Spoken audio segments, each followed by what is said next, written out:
institute has been working in Mexico for many years, and I personally have worked in Mexico on different projects for many years.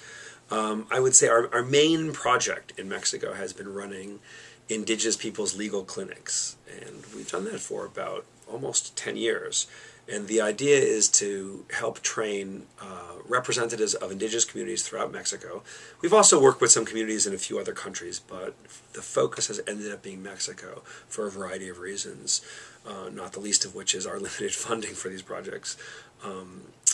And we bring together representatives of indigenous communities, and we train them in helping in how to understand the problems that they experience in their communities, how to understand them as human rights violations. Not all the problems that they run into are best processed through the human rights framework, and then how to use the Inter-American human rights system as an advocacy tool for the communities.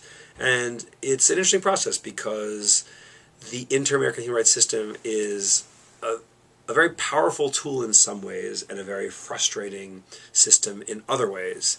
It's frustrating because it's incredibly slow for most of its responses. It's powerful in that it allows the smallest indigenous community to pressure the state to listen to its claims and to often respond in ways that they never really expected that they would have to respond. And we have very key examples. We have a few big victories even, where indigenous groups have forced the state of Mexico to listen to their complaints at what are known as public audiences at the Inter-American Commission of Human Rights in Washington, D.C., and formally respond.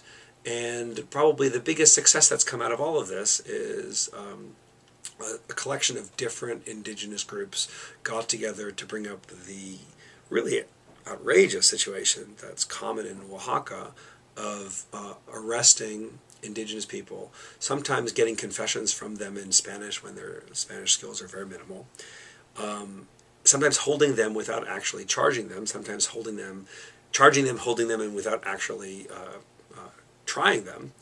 And many folks were held in these kind of conditions, and for all sorts of reasons, sometimes as a way to seek bribes, sometimes as a way to settle scores, sometimes as a way to press for a particular political interest of some empowered player within the system.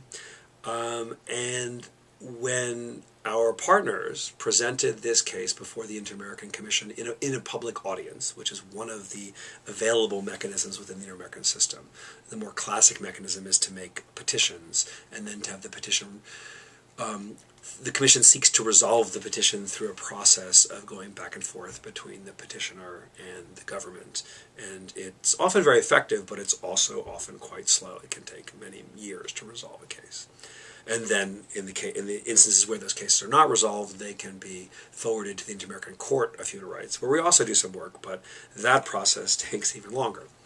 In any case, the biggest success that's come out of all of this is a case where a key Mexican partner, a group named SEDAPI, working with a number of other indigenous communities and organizations, brought forward a general complaint about this practice of holding indigenous people in jails in a variety of conditions that represented severe violations of due process protections.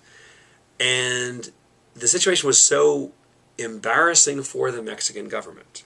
It was pretty much a policy of the Oaxacan state government, and yet in Washington, D.C., it is the federal government that is there and has to respond to the claims. And it was so embarrassing to the federal government that, well, we don't know exactly how this happened, but hundreds of prisoners were set free shortly after this process because of some political process behind the scenes. But it was an enormous victory, and it led to the release of hundreds of people who had been unfairly incarcerated under, quite terrible conditions.